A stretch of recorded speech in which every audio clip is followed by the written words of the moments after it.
Welcome, everyone. Good morning to you who are gathered here in the sanctuary on Rugby Road, and to all of you who are joining us online via Zoom.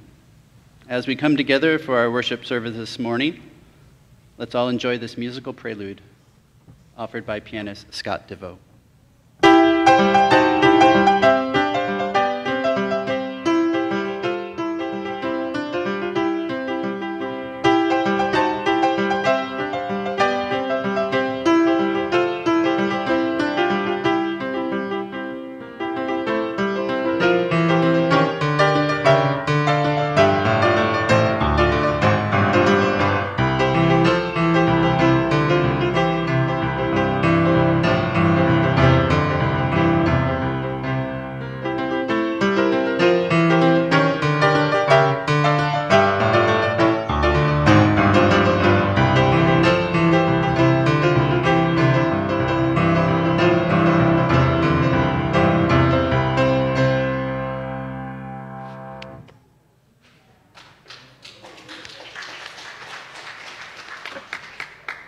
Thank you, Scott. Greetings, everyone, and welcome to the UU Congregation of Charlottesville. My name is Patrick Migas. I am serving today as your worship weaver. Some of us are in the sanctuaries of our homes. Join us in this community online. Welcome. Some of us are in the sanctuary on Rugby Road. This place was built for this congregation over 70 years ago on a hilltop setting on land that is the homeland of the Monacan people, and land that was once cared for by enslaved people from Africa. We honor all those who dwelt here before, and all those in our congregation over the decades whose lives led to this moment of our gathering as a community of memory and hope. We are blessed by their memory. On a side note, Tim Burgess is the artist of our month. His artwork is displayed around you. Would you please stand and identify yourself for a moment? So, hi, Tim. If anybody has any questions, well, hopefully you'll stay after and have some coffee with us so we can inquire. Thank you. I invite you now to take a moment to greet others who are with us in worship this morning. Those of you on Zoom can unmute and say hello to one another. And those of you in the building, you can rise and turn to greet those close to you. Good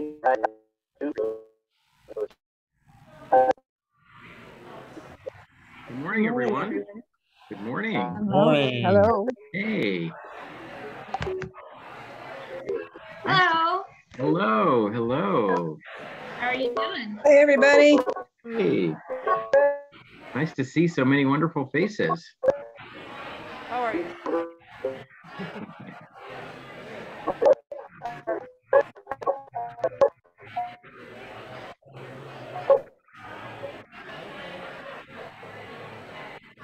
Gate, Tennessee. Wow. Wonderful. Wonderful. Oh, yeah. It's nice turnout in the sanctuary. Yeah. Okay. Yeah. Hi. I'm gonna remute everybody. Okay.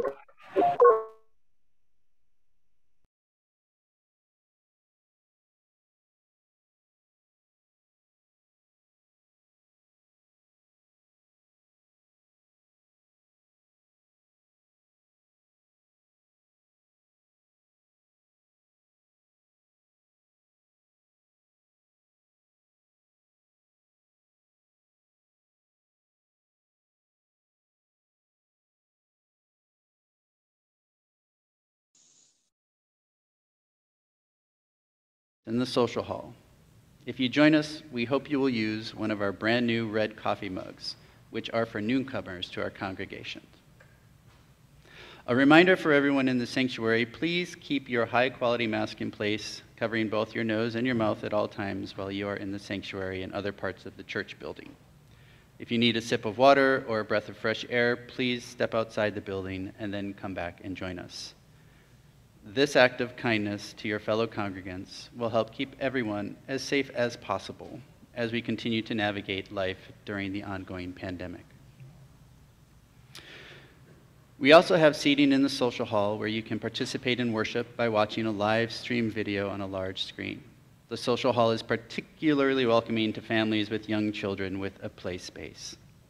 And supervised play is also available on the playground during worship for children of all ages. Please do what you need to do this morning to feel comfortable as we all do our best to care for one another and keep each other as healthy and safe as possible. Many thanks to all the folks helping us share worship, both here and online, our on-site greeters, ushers, and hospitality and logistics team, and special thanks to our AV tech person, Rachel Buckland, supporting the dual platform worship both online and in the Rugby Road Sanctuary. Thank you, Scott, for your gifts of music this morning, and I'm happy to be joined in sharing this worship with Reverend Leia. Here to greet you from your Board of Trustees is Pam McIntyre.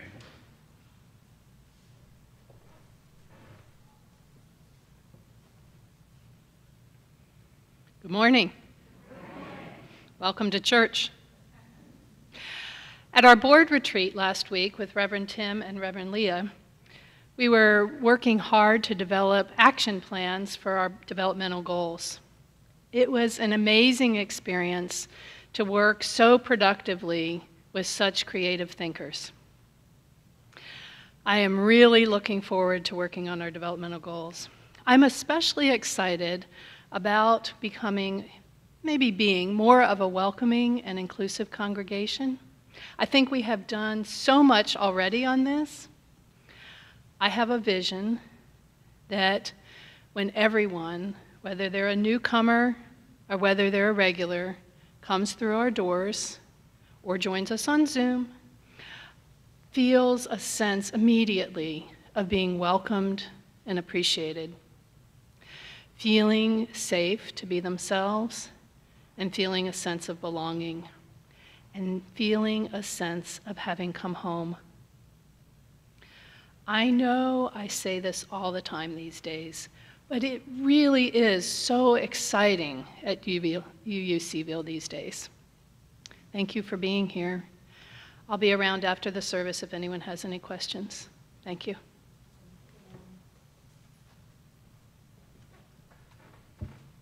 Thank you, Pam. Here are several important announcements. Our annual Ritual of Water Communion is next Sunday, September 11th. Please remember to collect and bring to church with you a small sample of water that we will add to a common vessel as a symbol of our connection and community. We encourage those who plan to join us over Zoom to have their special water with them and to participate in the sanctuary of their home. Interweave, a UUCville group for lesbian, gay, bi, trans, queer, non-binary, gender divergent, and questioning UUs, is having an in-gathering circle next Sunday after worship at 12:30 p.m.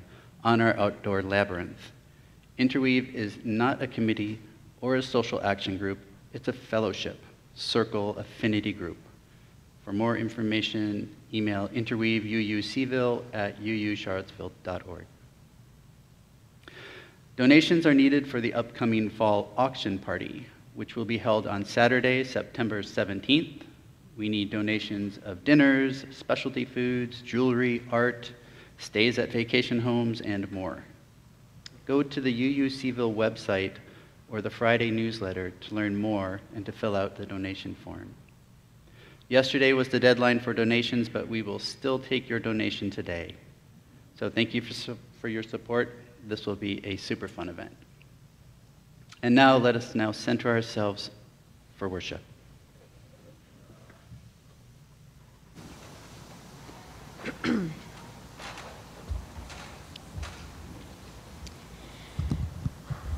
Our call to worship this morning are the words of Megan Visser. We enter this sanctuary of kindness and comfort. May rough, worn hands and aching backs be healed. We enter this sanctuary of hope for equality. May those whose labor to survive live to know justice.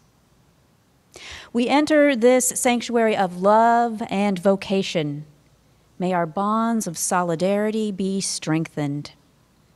We enter this sanctuary of courage and friendship. May we proceed hand in hand toward freedom. May it be so. Our opening hymn this morning connects us to all who have and all who continue to fight for freedom and liberation for everyone. It is offered to us by the Resistance Revival Chorus.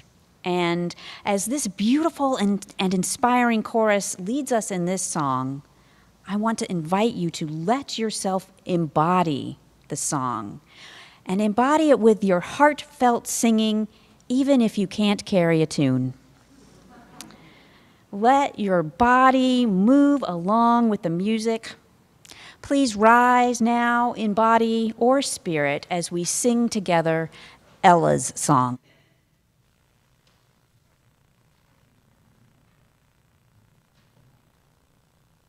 We who believe in freedom cannot rest. We who believe in freedom cannot rest until it comes. We who believe in freedom cannot rest. We who believe in freedom cannot rest until it comes. Until the killing of black men, black mothers, sons is as important as the killing of white men, white mothers, sons. We who believe in freedom cannot rest. We who believe in freedom cannot rest until it comes. Not needing to clutch for power, not needing the light just to shine on me. I need to be just one in the number as we stand against tyranny. To me, young people come first. They come first. They have the courage where we fail. If I can just shine a light on as they carry us through the gale. We who believe in freedom cannot rest. We who believe in freedom cannot rest until it comes. I'm a woman who speaks it.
Before we speak our unison words, I offer these words by Florence Caplow.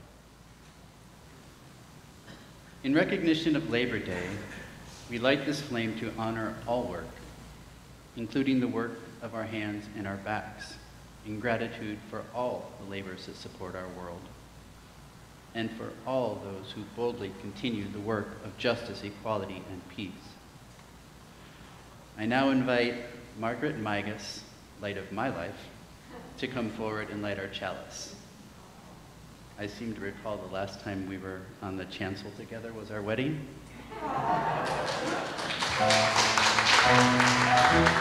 Thank you. Rachel, can you put the words of the unison chalice lighting up, please?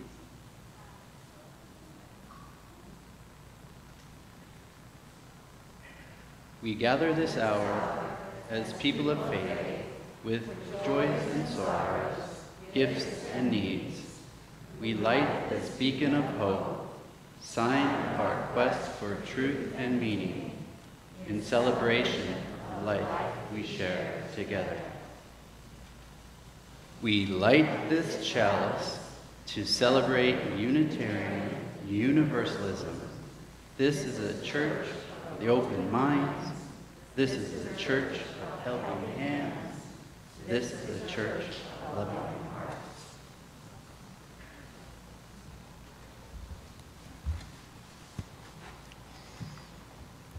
Good morning, everyone. Special shout out to those of you joining us on Zoom this morning. We are so glad that everyone is here. Our body prayer this morning is a little different than last week's body prayer in that it invites us to be a little more playful with ourselves and with each other. It's offered by artist and educator Alicia Lee. One part of it has been morphed into a rally-ready protest song by Elizabeth Alexander. It is short and sassy and a musical treatment of a popular social justice chant. The second part is the familiar "This Land Is Your Land" by Woody Guthrie, which too was written as a protest song by Guthrie in 1940. I invite us to call to our minds and our hearts Indigenous and marginalized people as we sing this morning. Let's have fun and move and play with this musical body prayer. Please rise and move as you are willing and able in body and spirit.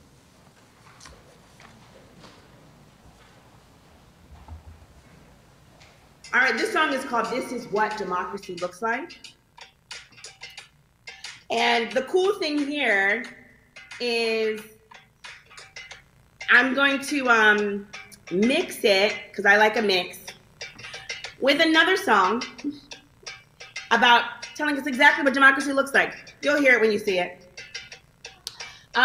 We also take a little liberty with this song. Instead of the refrain you might be used to, we like to pause and freeze and point to ourselves and pose. That's up to you. Yeah, but everyone can do that. You'll see the part where we, this is what democracy looks like. This is what democracy looks like. Because I'm what democracy looks like. This is what democracy looks like. Who, me? Yes, me, yeah. This is what democracy looks like. Here we go. We're starting with 1. We see that there's a wrong to be righted. 2. We know that we are stronger when united. 3. We exercise our right to assemble. 4. That's when the proud and mighty start to tremble. Just in case you're wondering, just in case you're wondering, just in case you're wondering. Hey, hey, look this way. This is what democracy looks like. This is what democracy looks like. This is what democracy looks like. This is what democracy looks like. Hey, hey, look this way. 1, we see that there's a wrong to be righted. 2, we know that we are stronger when united. 3, we exercise our right to assemble. 4, that's when the proud and mighty start to tremble. Just in case you're wondering, just in case you're wondering, just in case you're wondering. Hey, hey, look this way. This is what democracy looks like. This is what democracy looks like. It's me. This is what democracy looks like. It's us, we are it. This is what democracy looks like. Hey, hey, look this way. Hey, hey, look this way. Hey, hey. This land is your land. This land is my land. From California to the New York Island. From the Redwood Forest to the Gulf Stream waters. Yeah, this land was made for you and me. This land is your land. Ooh, land is my land. Ooh, California. Ooh, New York Island. Ooh, Redwood Forest to the Gulf Stream waters. This land was made for you and me. This land was made for you and me. This is what democracy looks like. This is what democracy looks like. This land was made.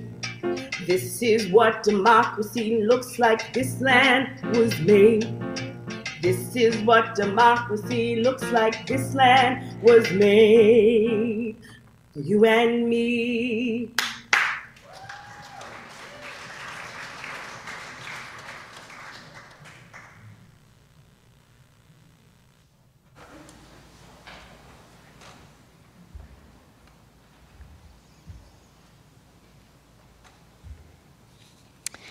Please join me now for a time of centering. I invite you to notice how it feels to be in your body right now. Notice your breath. Notice the beating of your very own wild and precious heart. Breathe in peace. Breathe out love. Breathe in love. Breathe out peace. Let these words from Margaret Wolf fill your heart. We sit together and I tell you things, silent, unborn, naked things that only my God has heard me say.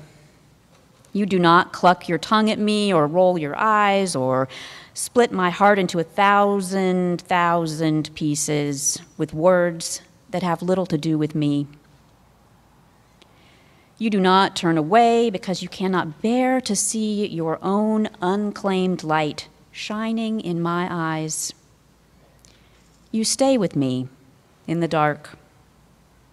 You urge me into being. You make room in your heart for my voice. You rejoice in my joy. And through it all, you stand unbound by everything but the still, small voice within you. I see my future self in you, just enough to risk moving beyond the familiar, just enough to leave the familiar in the past where it belongs. I breathe you in and I breathe you out in one luxurious and contented sigh. In sweet company, I am home at last.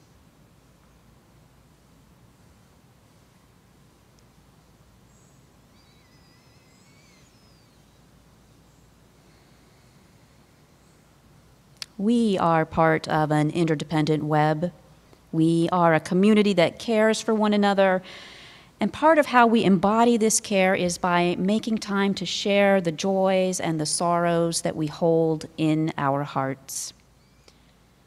May we hold this sorrow as well as the joys and the sorrows with us here today, but unspoken. May they be held with compassion in the sanctuary of our hearts. Amen, and blessed be.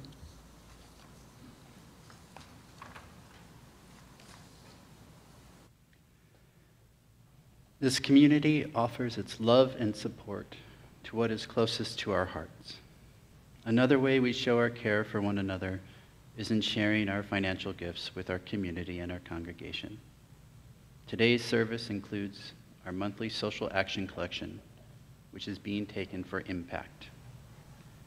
Impact is a multi-faith coalition of more than 30 local congregations organizing to empower citizens to create significant change through direct action.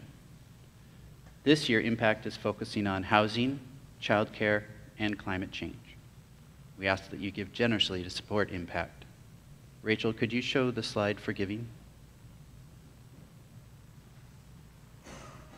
Each week, we invite everyone to the spiritual practice of generosity by giving to the ministry of our congregation. Through your pledges and with the weekly Sunday morning offering, together we build the future of our congregation and our larger community. This is our shared ministry. From you we receive, and to you we give. During the music which follows, you may choose to make your Sunday morning offering by using the text address or going to our website. Here in the sanctuary, you may bring your cash or checks forward. During this musical prayer of thanksgiving, you are invited to share not only financial gifts, but you are also invited to share the joys and sorrows in your hearts. Those on Zoom may put them in the chat box, and those of you at Rugby Road may come forward to place a stone in the water. The stone symbolizes what is in your heart, and the water represents the soothing embrace of our caring community, offers for your joys and sorrows. You may also leave us a note on the joy and sorrow paper provided here.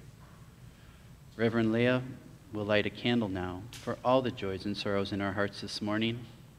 Let us hold one another in a compassionate embrace, and let us dedicate all of the many gifts we share with one another by saying, "We accept your gifts with gratitude. May we use them wisely for the highest good." You may come forward now with your gifts and your prayers.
Our reading this morning entitled The Labor of Our Days by Jennifer Willett. What images come to mind when I say Labor Day?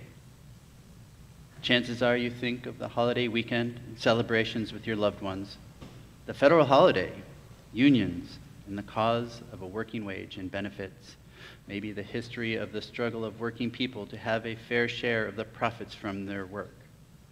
Those are all great. Now I want you to think of your parents and caregivers, the parent that fed you, bathed you, nurtured you, and taught the building blocks of how to be in the world. Now think of your elders. Who shops for them, goes to the doctors with them, cleans for them, and cares for them when they begin to fail? Now think of those that have physical and mental challenges of differing degrees. They come in all ages. Who assists them in the daily tasks that make day-to-day life easier and sometimes possible at all? Much of this work is unpaid labor, yet the work of homemaking, child care, elder care, and differently abled care isn't part of our economic system. It doesn't count on our GDP. But our society would collapse without it. Now consider the other non-paid labor we do to mentor, to educate, to assist, to advocate, to entertain, and enrich the community, the country, and the world. Think of all that we do for our neighbors, our friends, our community to make life better. This is labor. A paycheck isn't the only measure of your work. Without this labor, our world would be a lonelier and more desperate place. Honor your labor. If you work for money, this holiday is for you. If you work for love, this holiday is for you. Our world, our work, makes the world better. Please rise in body or spirit for our next hymn, number 128. For all that is our life.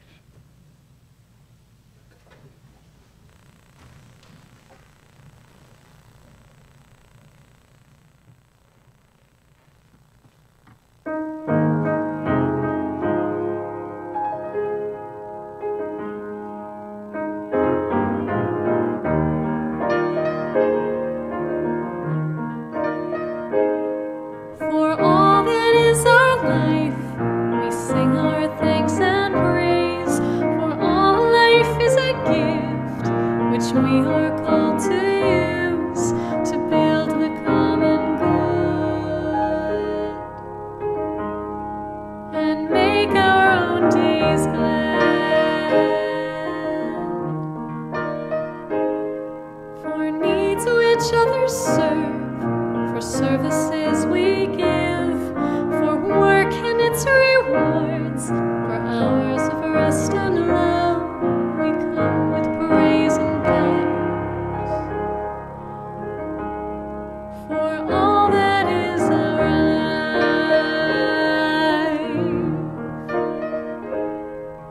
For sorrow we must bear, for failures, pain, and loss, for each new thing we learn, for fearful hours that pass, we come with praise and thanks.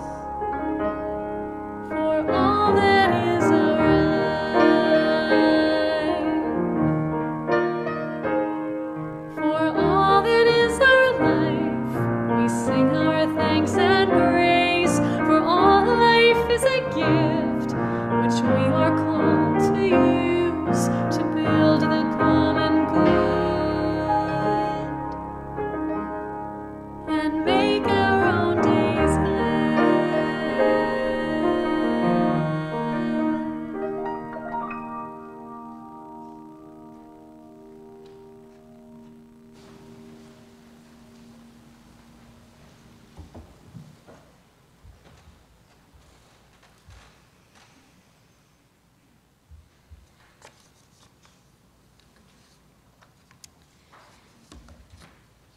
Good morning, friends. It is good to be together. And as our hymn just reminded us, it is good to honor all that is our lives, to build the common good, and to do what we can to make our own days glad. Can you believe it's already September? It seems like just yesterday we were welcoming summer. And tomorrow we observe Labor Day, which for many of us is a symbolic end to summertime. Labor Day is a marker of time, and it became a federal holiday in 1894. This morning, may we remember that Labor Day is about paying tribute to the contributions and achievements of workers across our country. This holiday was created by the labor movement in the late 19th century, a dismal chapter in the story of American labor. At that time, the average American worked 12-hour days, 7 days a week to earn a modest living. And despite restrictions in some states, children as young as 5 or 6 toiled in mills, factories, and mines, earning a fraction of their adult counterparts' wages. People of all ages, particularly the very poor and recent immigrants, often faced extremely unsafe working conditions with insufficient access to fresh air, sanitary facilities, and to simple breaks from their work. And while there have been many reforms that have created safer and more humane working environments, we know that many laborers are still subjected to less than ideal working conditions, are poorly paid, are overworked, and are struggling to make ends meet. So as we feel the change of the seasons coming and acknowledge the turning of the wheel towards autumn, let those of us who are able rest. Rest from our labors tomorrow on Labor Day. And let us be mindful of those who are not able to rest along with us. Let us honor all work and the work of those whose labors benefit us. As we sang in our opening hymn this morning, we who believe in freedom cannot rest until it comes. So Tuesday, the day following Labor Day, let us begin our efforts again in the work of freedom and liberation for all. Labor Day is also the unofficial start to the political campaign season. And as Unitarian Universalists, it is part of our work to make sure that everyone has a voice and a vote about matters that concern them. We affirm this in our 5th UU principle, the right of conscience and the use of the democratic process within our congregations and in society at large. I know that you've heard before that democracy is not a spectator sport. It requires that we participate. We have got to use our right to vote by voting and helping ensure the right of others to vote too. I encourage you to engage with the UU The Vote, our denomination's Get Out the Vote organization, and I urge you to vote in this November's midterms elections. You can learn more at www.uuthevote.org. And as Alicia Lee showed us in our body prayer, this is what democracy looks like. You are what democracy looks like. We are what democracy looks like. So let me see you pose. Yeah, good. So as we say farewell to summer and we look toward autumn, our summer ministry themes of presence in July and embodiment in August have positioned us well to move into September's theme, the path to belonging. So welcome to the path of belonging. I invite you to think now for a minute about a time or a place or a situation where you personally felt a sense of belonging. This can be from anywhere in your life at any age. It could be an ongoing feeling, or maybe it was fleeting and brief. For some of us, we have a sense of belonging in our families or in our chosen families. You might have a feeling of belonging at school or in a social circle with friends.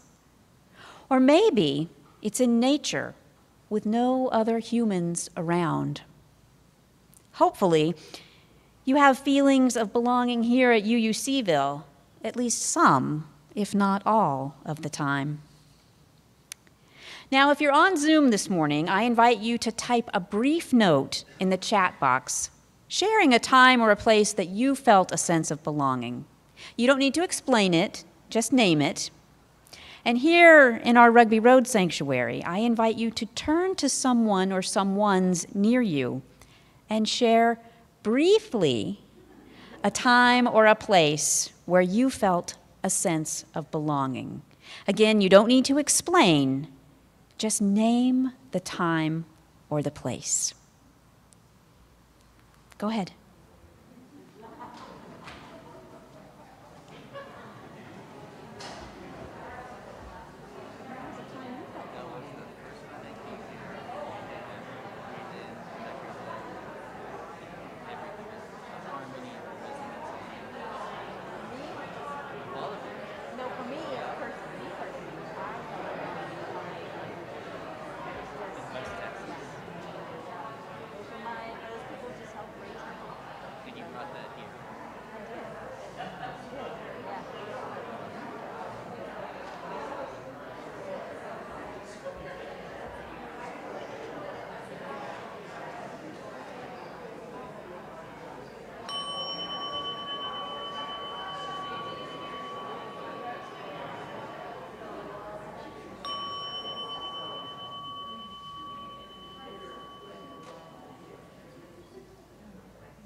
Thank you for sharing with each other.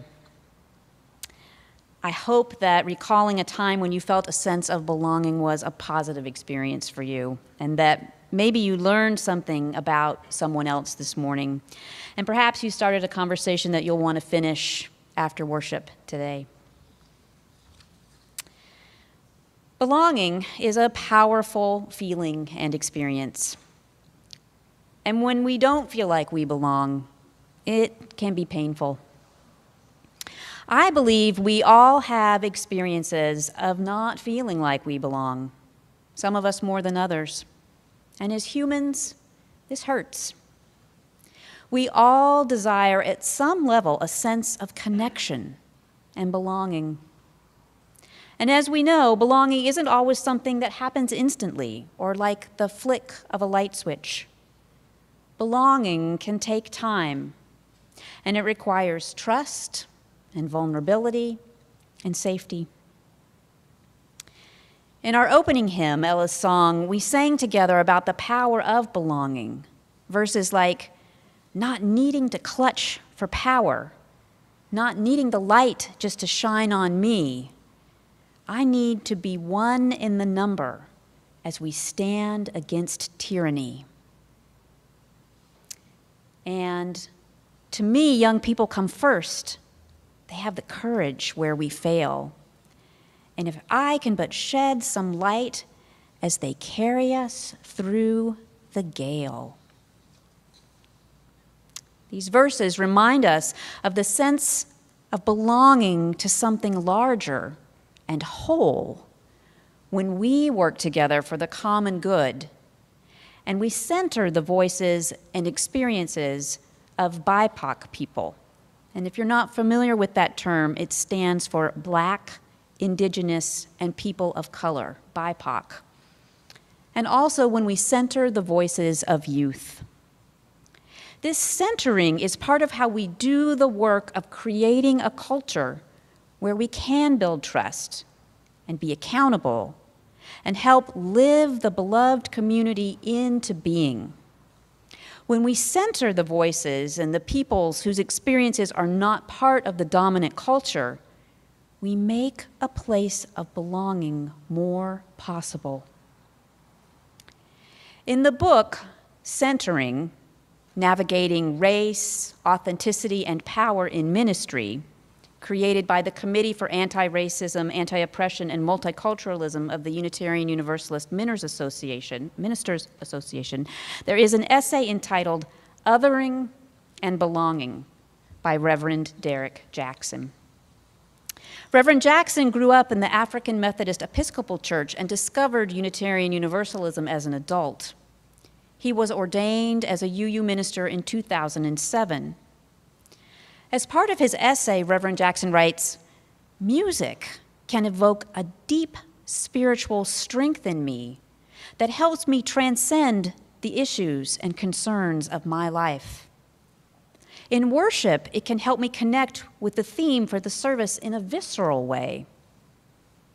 He goes on to share the struggle he feels with belonging in UU worship, with such a restricted focus on the mental or intellectual component that the worshiper is disconnected from the embodied experience. He writes that for UUs, words are primary. We think and we talk about spirituality, but we're hesitant to experience it. He goes on, in the Black church, I experienced worship that engages body, mind, heart, and soul. But I see many UUs hesitant to engage in the heart, the body, and the soul. He names this as a culture of stillness.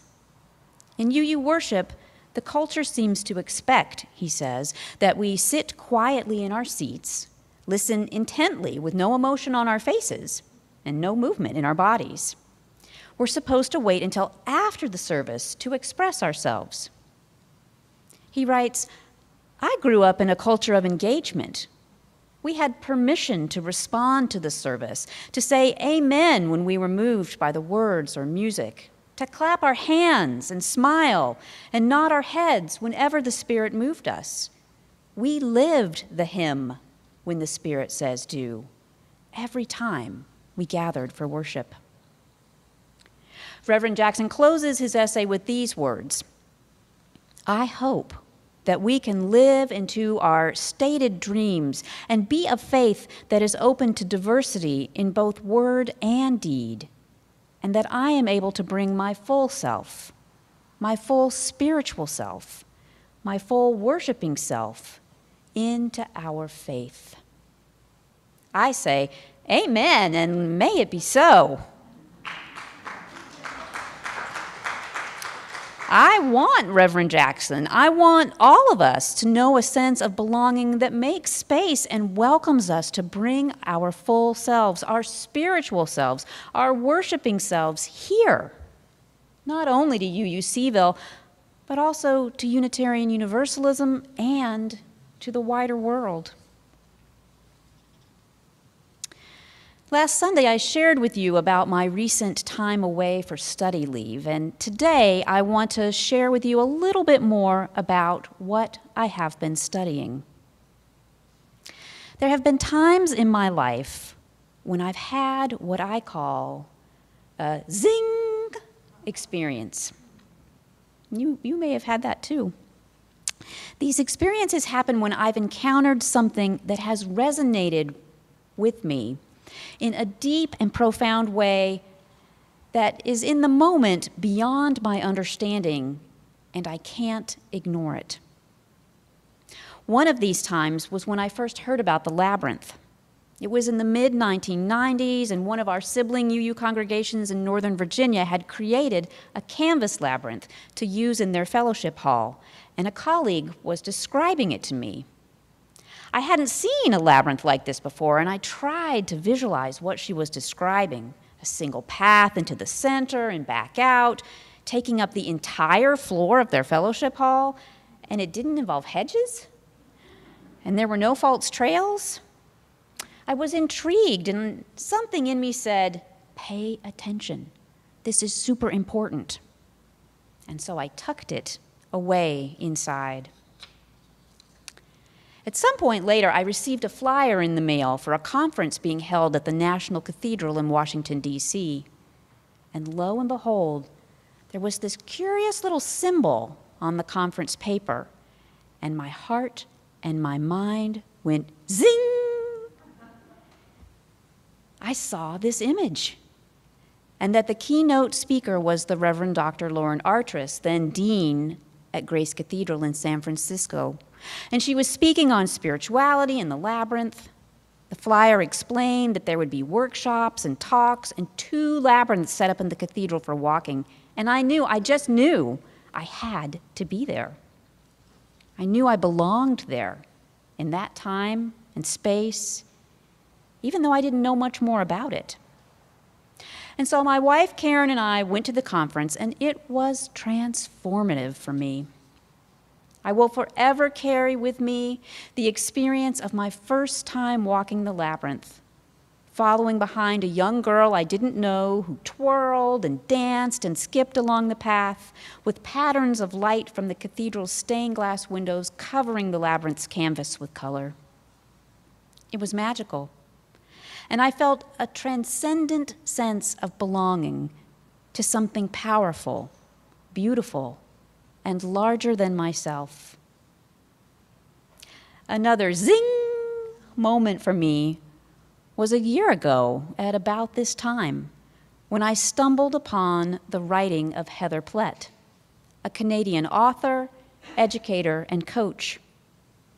I was researching for a sermon, and I just happened to pull up on the internet something that Heather had written. And again, that zing! I immediately connected with her words and the ideas that she was sharing, and I couldn't ignore the call to explore her work more and to go deeper. Heather is co-director of the Center for Holding Space, and last October I enrolled in the center's foundation program, an 8-month time period of classes held virtually with participants from all over the globe: Japan, Belgium, Argentina, Costa Rica, Nicaragua, South Africa, and more. And from my very first session, I had an immediate sense of belonging.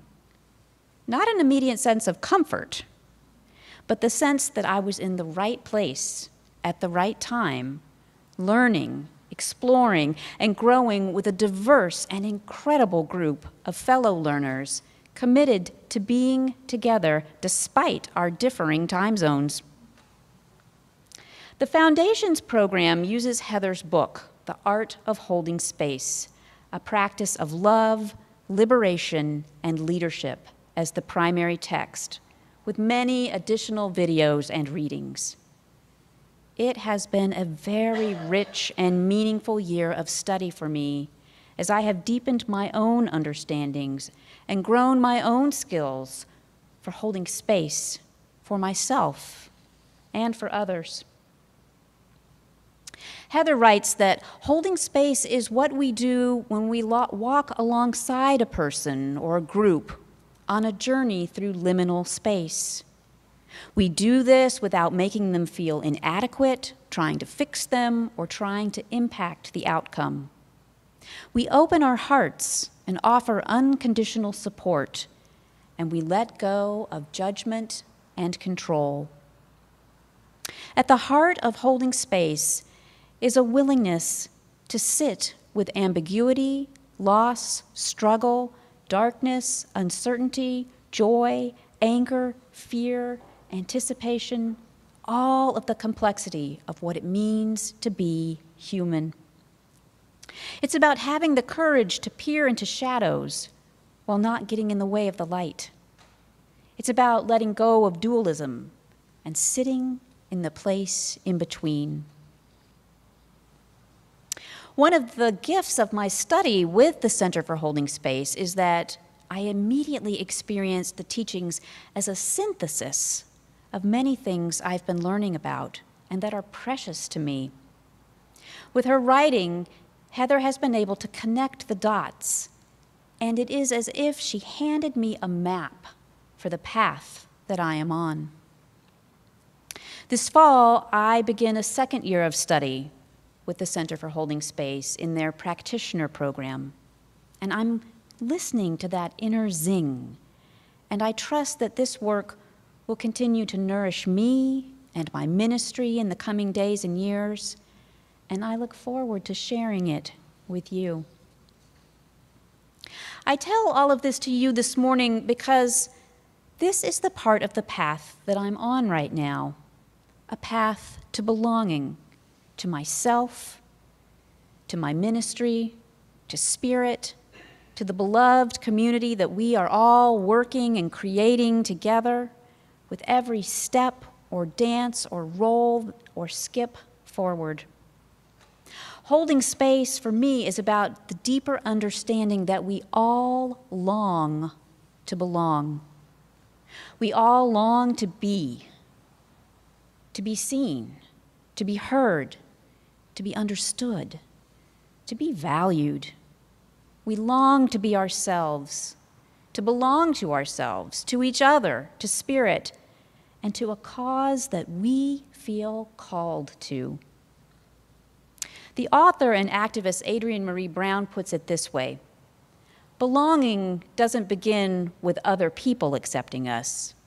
It begins with our acceptance of ourselves, of the particular life and skin each of us was born into, and the work that the particular birth of ours entails. From that deep place of belonging to ourselves, we can understand that we are inherently worthy of each other, even when we make mistakes, harm each other, or lose our way. We are worthy.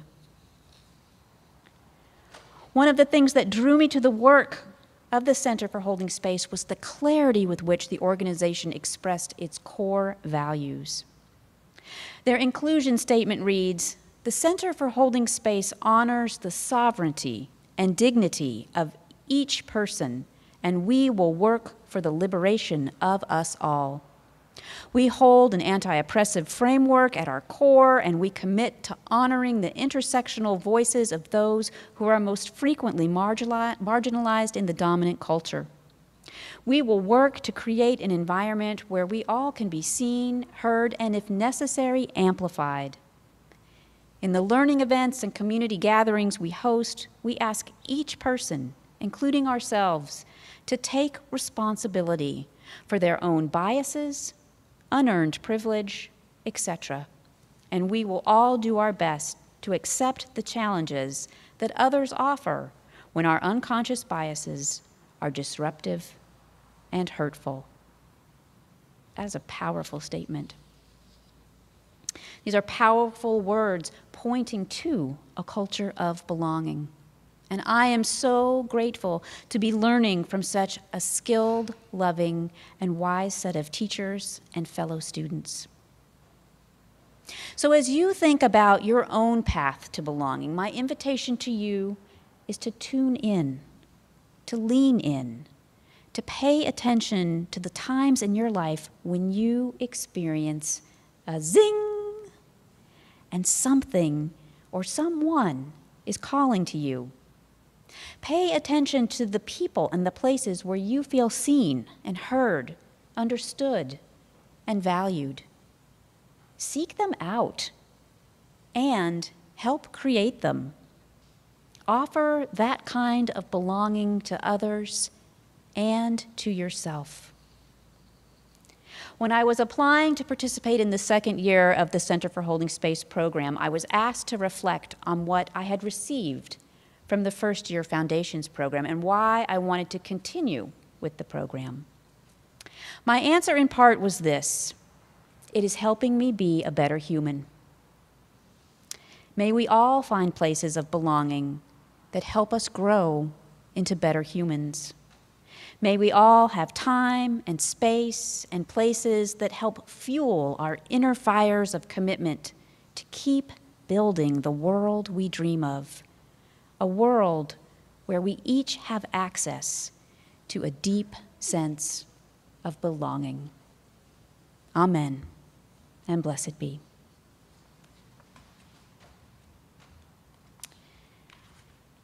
I invite you now to rise in body and spirit for our closing hymn. May it light for all of us the fire of commitment in our souls.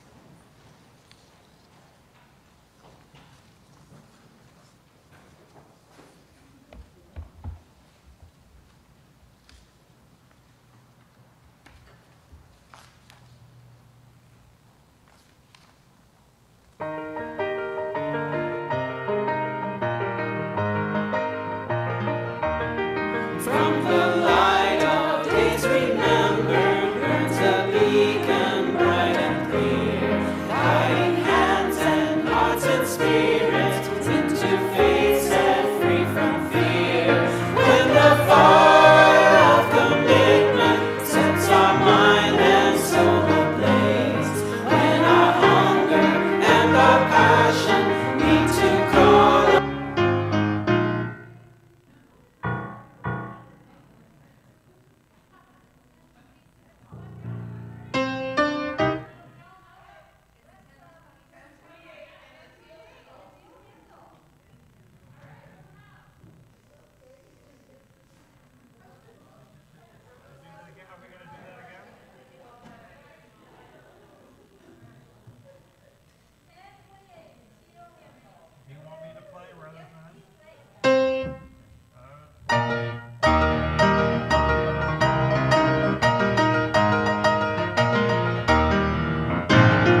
You all sounded wonderful, and I hope that our fellow congregants on Zoom enjoyed that, though they didn't have probably copies of the hymnal at home. And Scott, you are a blessing.